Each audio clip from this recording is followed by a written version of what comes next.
Hannah here for SOC and Women's Studies 452, Marriage and Family Feminist Perspectives. So today I'm going to talk very briefly about Week 8 material because the bulk of this video is really going to be about the full draft of your final paper, which is due this week. All right. So just to get things started, we're dealing with LGBTQ plus topics for Week 8. So I want folks to think about how marriage and family, what that sort of looks like in the LGBTQ plus community. Think about who wants to get married, who wants to adopt, who wants to conceive, and what that experience might be like. I also you to encourage, as usual, to think about different social institutions. So think about the media, for example. When we do see same-sex couples adopting on TV shows and commercials and that sort of thing, what do they look like? So they're able-bodied, they're middle class, upper middle class, and often they're both the same race. So we rarely see other aspects of intersectionality, if you will, when we see media representation of same-sex families, same-sex couples getting married, same-sex couples adopting children, and things like that. The reality is that all sorts of LGBTQ plus couples want to have families, right? Not just upper middle class white folks. And so when that representation isn't there, that's problematic, especially when the representation isn't there in, say, the criminal system. Because if there is an LGBTQ plus representation in the criminal system, or people who look like you aren't going through a formal adoption process, then what does that mean as far as you and your partner getting access to being able to have a family? And so I encourage you to think about those different social institutions as you write your discussion board posts and your final papers and that sort of thing. All right. But the real reason why I'm making the video this week is to go over the full draft of your final paper. So recall from the syllabus and the schedule that we have that on week 8, which is this week, a full draft of your final paper is due Sunday at 11:55 p.m. And if you look at the assignments tab on La Lima, you'll see that there is now an assignment listed that says full draft of your final paper. All right, so if you submit a full draft by that Sunday at 11:55 p.m., so that's October 20th, you're going to get credit. You may get partial credit if your draft is not complete. So maybe you only have 3 pages and you're supposed to have 5. Then you might get some points docked. But essentially, your grade for this assignment is going to be completion based if you have the full thing done.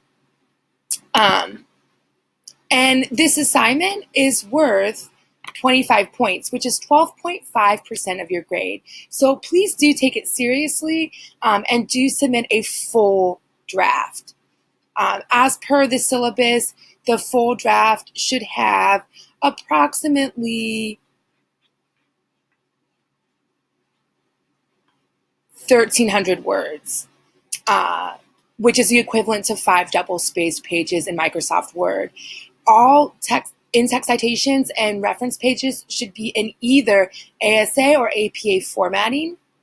And I will give you feedback, in-depth feedback, going through the whole thing as if I were grading your final paper, because you're going to spend the remaining weeks of the semester implementing those revisions so that when you submit your full draft of your final paper, you'll have spent months revising this document. That should help ensure that everyone gets a good grade and everyone earns a good grade on that final assignment, which is worth 50 points of your final grade. So that's 25% of your grade. You'll notice the rubric for the final paper is now posted on La Lima. So as you're working on this full draft, which is due this week, you will want to start looking over all of those requirements because you want to start thinking about that in advance, right? So you can see how the points are allocated. So there's points for different components you need to include. I grade for organization, grammar, proper formatting in terms of ASA or APA formatting. And then you'll also notice that there's 10 points that you get for submitting the full draft with all my markup on it, all my track changes on it. And that's so that I can see for certain that students actually implemented the revisions that I provided around week 9, week 10. So you get 10 points just for submitting the track changes, my track changes, with the revised full draft. So I hope that answers your questions. You have your rubric. You have further details on the syllabus. I hope everyone submits a really awesome full draft for week 8 and that people have amazing papers at the end of the semester. My rationale for having a full draft of your final paper due in lieu of a midterm exam is that I want students to practice actually having to revise final papers. So often in undergraduate classes, students will they'll complete an assignment at the end of the semester, a final paper, a final project, and y'all never look at it again, right? The hard copy gets shoved in a desk somewhere, maybe you throw it away, or it sits in a folder on your desktop and you never touch it again.